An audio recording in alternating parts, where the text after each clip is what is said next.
Well, hey everyone. I have a special guest who's going to be basically interviewing me today. He contacted and thought it'd be a great idea to do a video on what kind of food I ate in college and also recently before I got into keto. I've been in keto for about at least 2 months now, so I've been doing good. Now I'm being sarcastic. But anyway, a lot of you guys know Logan Sneed. He's here live and he's recording me and I'm recording him. So how you doing, Logan? I'm doing good. How are you? I'm doing really good. Yeah, it's been a massive question. I'll tell you is like, hey, Dr. Berg, or Logan, what exactly did Dr. Berg eat before keto? Like, why did he change? Like, what was he eating? And so I'm really glad to kind of answer that for people. Like, what did you eat before keto? It's like it's a big question. Well, I think that was the number one drive to get me into keto because it was so bad.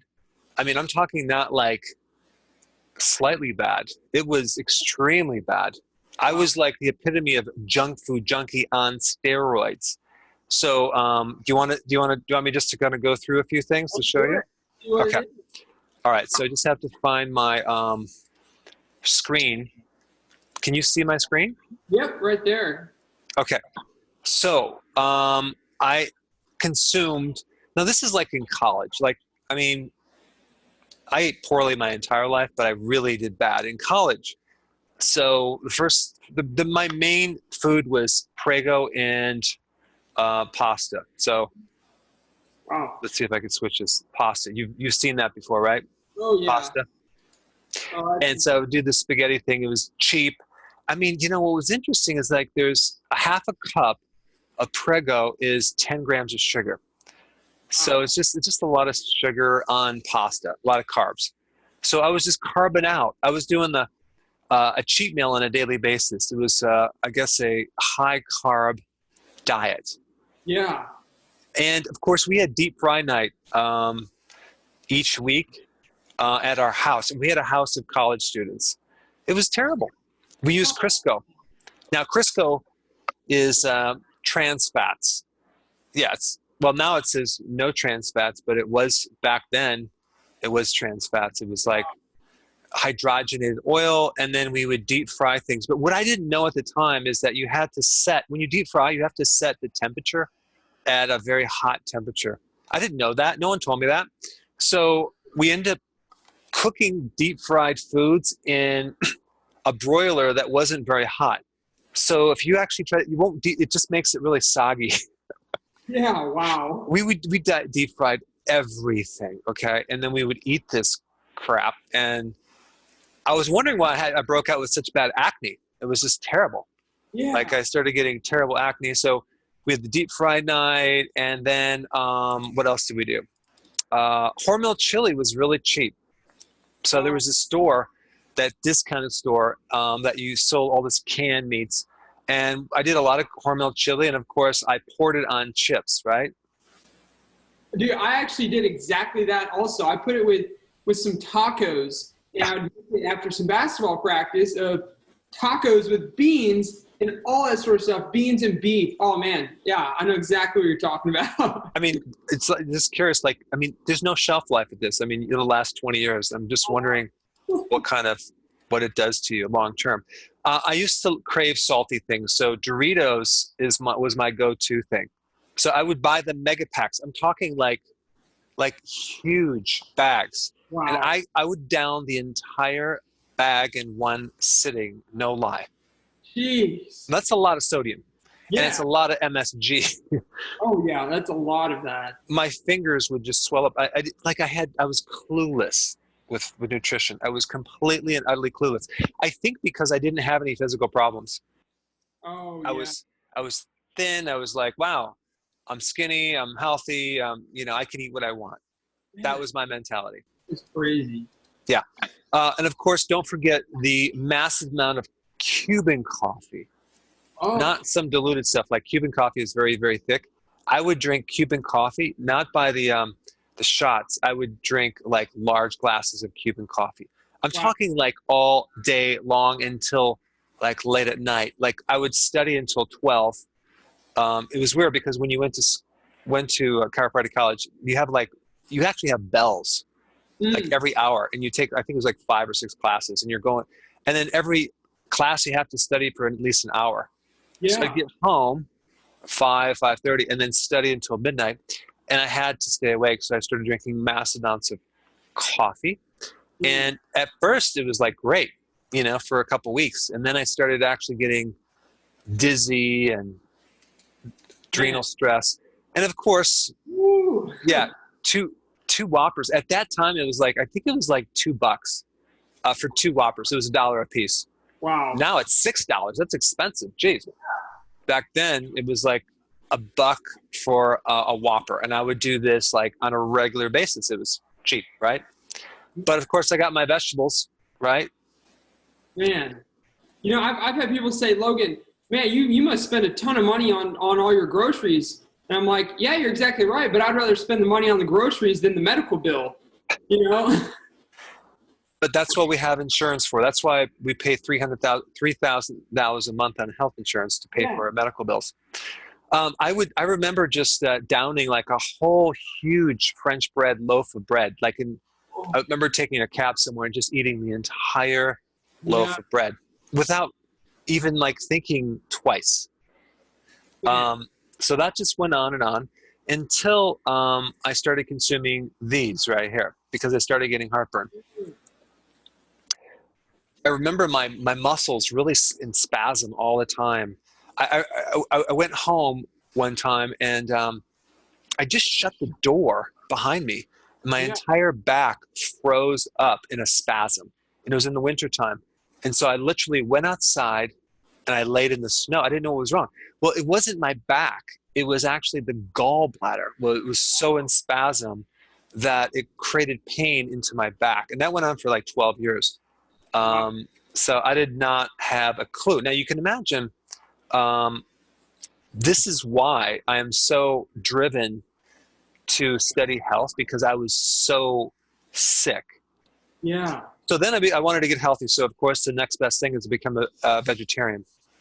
Oh, really? I didn't know that. Wow. Yeah. So I started doing beans and lots of carrot juice, lots of salad, and I didn't do any animal protein. This lasted, I think, probably 2 months. I was so gassed out, like my abdomen was like bloated all the time. Jeez. But I was trying to get healthy, you know, trying to get healthy. And so then at this time, I graduated and the whole thing. And then I met my wife in San Diego, and we would hang out in Pacific Beach. And then there was this muffin place, and we would just down these like massive muffins for breakfast. Yeah. And of course I would do Life cereal for breakfast, but this I would have muffins, and it had blueberries, it had bran. It was healthy, whole healthy grains. Oh yeah.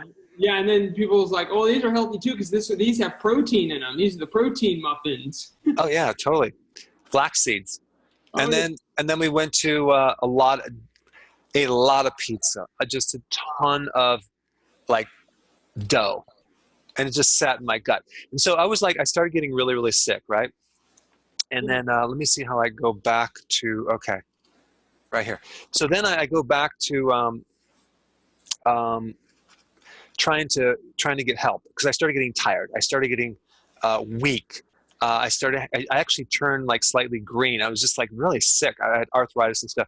So I would be driving down the street and I would see this building. It said, hey, the health house. I said, honey, let's go over there and check it out. Maybe they can help me. We go in there, take all these vitamins out, and start taking vitamins, and then just started taking vitamins. That was my solution. Yeah. And then there was a whole year where I did a lot of ice cream to help me sleep at night, because it helped put me in a sugar coma and just go right out. I mean, this went on for so many years until I think it was like 28, which was actually about 2 years ago. And then just kidding. I basically, 30-year-old. yeah, right. I'm 32 now. No, I'm actually 53. So then what happened was I read this book called Mastering the Zone. And it mentioned something about insulin, and I was like, what? And it said something like eat a protein breakfast, Yeah. and with a buffalo burger, and I ate it, and I was like, what the? Oh my gosh, do I feel better? I could find, like, my vision was better. Like someone took a helmet off my head. I had severe hypoglycemia at the time, so I was like, wow, this is amazing. So I started to jump into that for a while, and at the time in San Diego, Weston Price was pretty popular. And even the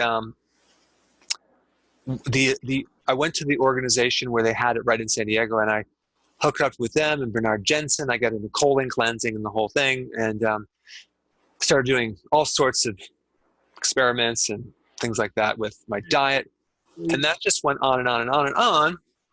And hey, real quick, my camera's about to die, so I think there's like a minute or two left. Okay. So, yeah. All right, not a problem, because everything we have is recorded, and I'll send you the file. Yeah. So, and we'll get pictures of both you and me. And then at that point, things just kind of went on, and I kept refining things and started doing detoxes and my version of like a fast. Now this was a big mistake. So I tried to do fasting, right, without working up to it. Like here, I had blood sugar issues, and then I'm going to jump into fasting like overnight and try to fast for a whole week. Oh, wow. Like literally, I was so weak and so in pain, starving and hungry that I don't even know how I survived. That's crazy. And this is an example, like you should always go into fasting on a gradient approach, like go into it slowly, work up to it. So you can switch your body over to the fat burning. I didn't know that you had to do that. So that's why I was so much against fasting. Like that's just like painful for a whole week not eating. So I did it wrong.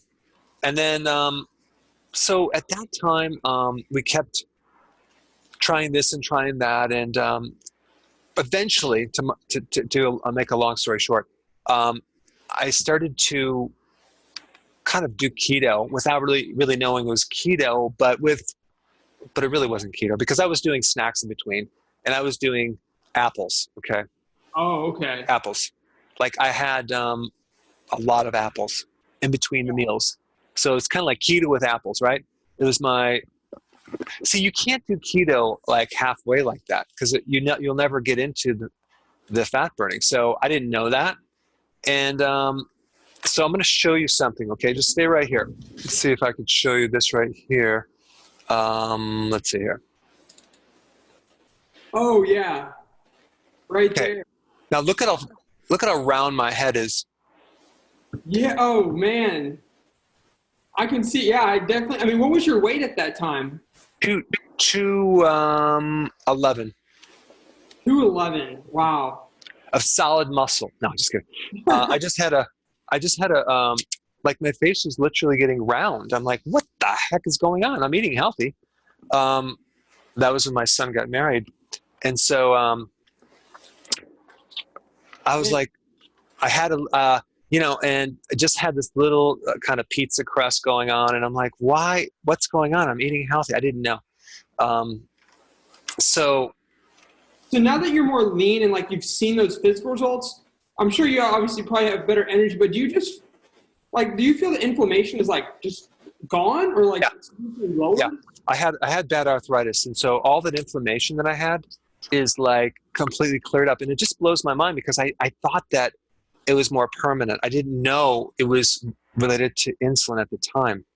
So I had a lot of aches and pains and old injuries that were just haunting me, but now it's like barely there. And the times that I do longer fasting, it's like it really just goes away.